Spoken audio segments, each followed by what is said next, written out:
What if the man who built the Iron Man legacy was always meant to wear a completely different mask? Every time Tony Stark hinted he might one day become Doctor Doom, the breadcrumbs were sitting right there in front of us, buried inside films we've been rewatching for the better part of 2 decades. Today we're walking through every overlooked frame, every offhand line, and every comic book parallel that quietly made Marvel's most controversial casting choice feel oddly inevitable. Grab a coffee, because the very first hint goes all the way back to Ultron. Ultron's true author. Avengers, Age of Ultron, from a decade ago this spring. Tony Stark looks at Bruce Banner and says he wants to put a suit of armor around the world. Bruce points out that sounds rather chilly. Tony shrugs it off, drops peace in our time, a phrase history buffs will instantly clock as an echo of Neville Chamberlain's pre-war appeasement era, and barrels straight into building Ultron. That speech is essentially the philosophy of Emperor Doom in a nutshell. In the 1987 graphic novel Emperor Doom, Victor Von Doom uses the Purple Man's psychic powers to enslave humanity, end all war, and bring global order under his rule. Sound familiar? That's Tony's pitch with prettier branding and an open bar. The Russos themselves have repeatedly said Doomsday is about complexity and vulnerability, which honestly describes Tony's whole arc to a T. The film hammers it harder still. Tony tells Nick Fury he sees the team dead and the Earth defenseless, so his answer is to wrap the planet in steel. He's not protecting people, he's controlling outcomes. He's deciding what the world looks like without asking anyone for permission. Jokes aside, this scene has aged like fine cheese left in the sun, and every fan who once cheered Tony's ambition is now squinting at the screen, wondering whether they were actually rooting for the prototype of Marvel's next big bad, the Iron Legion Empire. The suit of armor thing was not just a metaphor, by the way. Tony spent the back half of the Infinity Saga building one armor after another, like a man stockpiling tin foil for Armageddon. There are the Iron Legion drones cleaning up Sokovia in Age of Ultron, autonomous police bots wearing his face. There is Veronica, the Hulkbuster he secretly built behind Bruce's back. There is the Mark 42 swarm that flies onto his body on command in Iron Man 3. By the time Endgame rolls around, the man practically commutes inside a private fleet. Compare that to Latveria, where Dr. Doom rules through Doombots, robotic copies of himself spread across the country, watching, listening, enforcing. Doom's whole shtick is that his presence is everywhere, because his tech is everywhere. Tony? Same playbook, prettier marketing. Then there is the Karen AI Tony built into Peter Parker's Spider-Man suit in Homecoming. It included parental restrictions, an instant kill mode that he had to disable, and a training wheels protocol that locked Peter out of higher functions whenever Tony fancied it. That isn't mentorship. That's a benevolent dictator running a remote control kid sidekick. The benefit is that Tony's surveillance saved lives more than once across the films. The cost is that none of it ever required consent from the people he was watching. Doom would absolutely approve, and probably take notes. The Sokovia power play. Captain America. Civil War, almost a decade old now. Secretary Ross drops a phone book-sized document on the table and asks the Avengers to sign it. Tony, still nursing the guilt of Ultron, doesn't just nod along. He becomes the Accord's biggest cheerleader and the person enforcing them. On the surface, this sounds reasonable. Heroes should be accountable, sure, fine. But pause and ask yourself a question Dr. Doom himself would smirk at. Who exactly benefits when the world's most powerful people are placed under the control of a single overseeing body? Spoiler, it's whoever happens to be running that body. Tony's pitch to the team is wrapped in self-flagellation, but his behavior throughout the film is pure top-down enforcement. He hunts Steve Rogers like a fugitive, drags a 15-year-old kid from Queens into an interstate brawl without telling Aunt May, and throws Wanda Maximoff under house arrest in her own bedroom. Compare that to Doom's Latveria, where order is total and dissent quietly disappears, and the parallel writes itself. Here's the controversial bit a lot of fans don't want to admit. Tony's side of Civil War, judged on its actual mechanics rather than its dialogue, is the more authoritarian one. Cap is the libertarian holdout. Tony is the centralizing force. And in the original 2006 Civil War comic by Mark Miller and artist Steve McNiven, Tony's pro-registration stance went so far he cloned Thor and ran a negative zone prison. He really went full Doom in everything but the cape. Like father, like tyrant, Howard Stark and Werner von Doom would have got on famously, in a horrifying way. Both men-shaped sons who would grow up to define themselves against their father's shadows. The greatest inheritance either gave their boys was not money, but something far heavier, the burning need to prove themselves to a ghost. And in their own different ways, those choices kicked off cycles of ambition that ended in armored isolation. Howard, in the MCU, is depicted across multiple films as cold, distant, and obsessed with his work.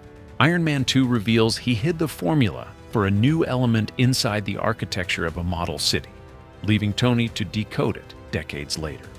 Endgame's 1970 sequence adds extra layers, with Tony meeting his pre-fatherhood dad and quietly realizing Howard never really knew what to do with him. Civil War drops the bombshell that Bucky Barnes, under Hydra control, killed both Howard and Maria Stark in 1991. A wound Tony has been carrying for 35 years of canon time. His discovery of that footage drives him into a rage that nearly kills Bucky and shatters his bond with Steve forever. That's Doom-level grief management, by the way.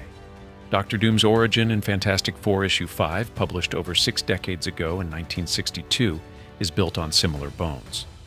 Werner von Doom was a Romani healer in Latveria who failed to save the wife of a local baron and fled into the mountains with infant Victor on his back.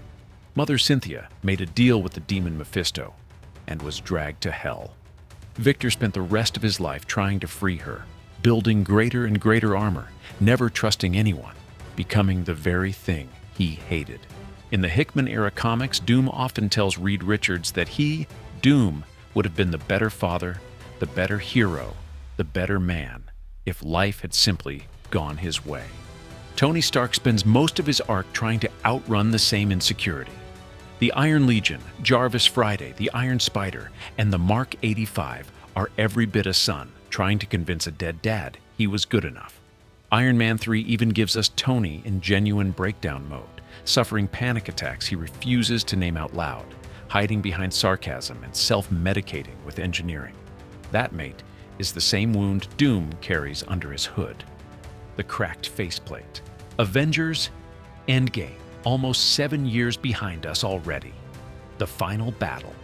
Tony Stark snaps the gauntlet and burns the universe's worst villain out of existence. The cost is the right side of his face, which is left scarred, blistered, and unforgettable. He dies a hero, surrounded by the woman he loved, the daughter he raised, and the friends he made along the way. Beautiful sequence.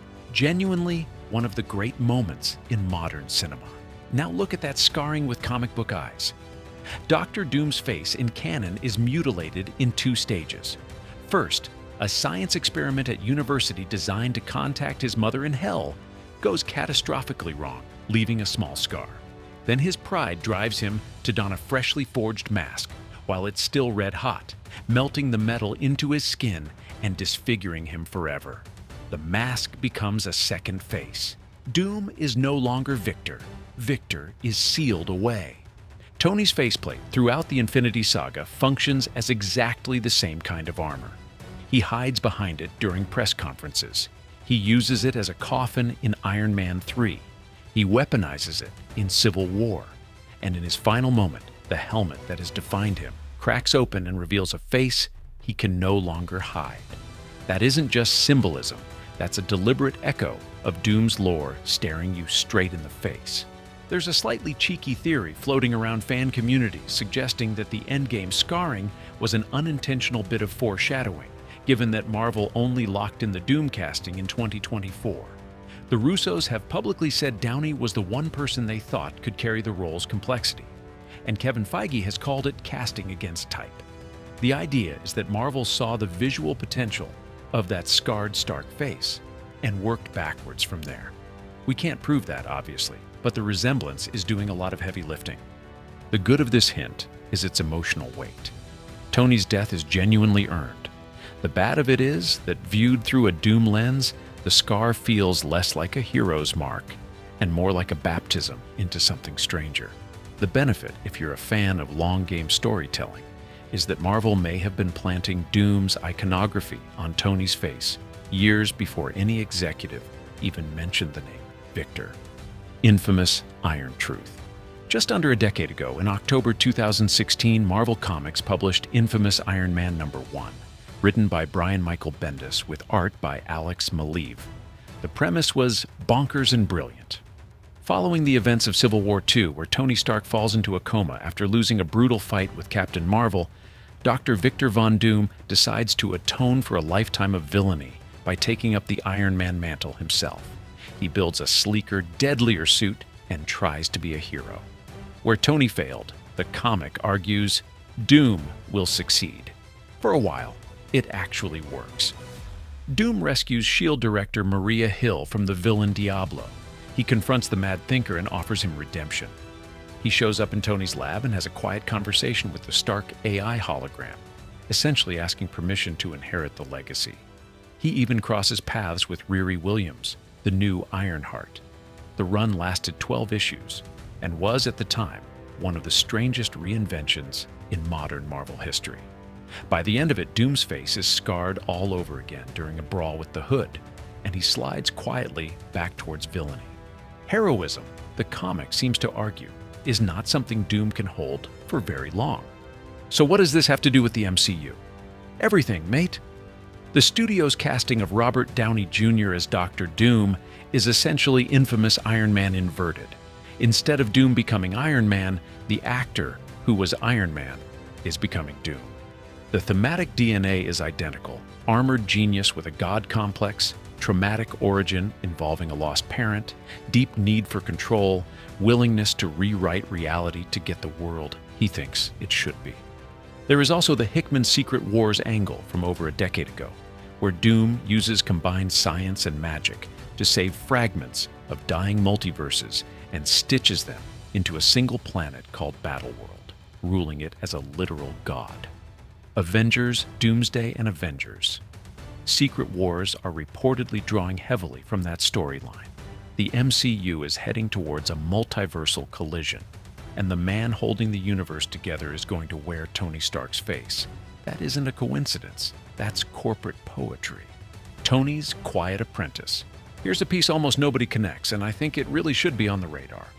In Infamous Iron Man, when Doom takes over the armored hero role, his first major encounter is with Riri Williams, a young black genius from Chicago who reverse-engineered Tony's tech and built her own Iron Man suit. The MCU brought Riri into the franchise across Wakanda Forever back in 2022, and she got her own Disney Plus series, Ironheart, which premiered in 2025. The pattern in both versions is essentially the same.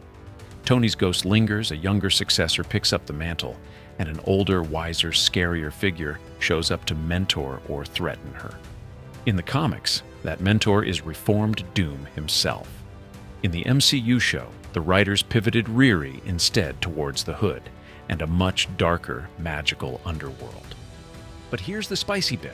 If Doomsday introduces a Doom who turns out to be a Tony Stark variant from another reality, then Tony's own legacy character would be standing across the room from a corrupted version of her hero. That isn't fan fiction. That's the exact emotional collision Bendis was setting up nearly 10 years ago. Marvel has always played the long game, weaving comic plots into film plots a decade after publication. The Ironheart show is one piece of that puzzle, even if half the audience hasn't fully realized it yet. Multiversal mirror image. Avengers. Doomsday hit cinemas on the 18th of December 2026, with Avengers: Secret Wars following exactly 12 months later. Robert Downey Jr. is confirmed as Victor Von Doom, sporting a heavy Eastern European accent that makes the character sound like nobody you've ever heard from him before. Reports from the trailer footage shown at CinemaCon describe a scarred, masked, terrifying figure kneeling in the ruins of the X-Mansion. Thor, of all people, says he's faced enemies who scared him less. The most interesting wrinkle, and the reason this whole conversation exists, is that the leading fan theory holds that this Doom is a Tony Stark variant from a parallel universe. A Tony who broke differently, lost differently, and built his armor around a much darker philosophy. Marvel Studios president Kevin Feige put it neatly: Downey played the most iconic hero, so why not have him play the most iconic villain? That isn't just a casting joke, it's a thesis statement. If you accept the variant theory, every hint we've covered tonight stops being subtext and starts being foreshadowing. The suit of armor speech becomes the doctrine. The Sokovia Accords become the rehearsal. Howard's coldness becomes the inheritance. The scarred face becomes the mask itself. And the comic book history of Doom as Iron Man becomes the bridge that lets a beloved actor carry his most iconic character's legacy into a brand new villainous form. And that's every single Doom-shaped breadcrumb Tony Stark left behind, hiding in plain sight all along. The MCU has been quietly building this twist since the moment Iron Man first lit up cinemas. We just weren't reading it that way. If you want to keep going down the rabbit hole, check out our other videos. Until next time, keep theorizing, keep rewatching, and remember, in the multiverse, every hero is one bad day away from being the villain.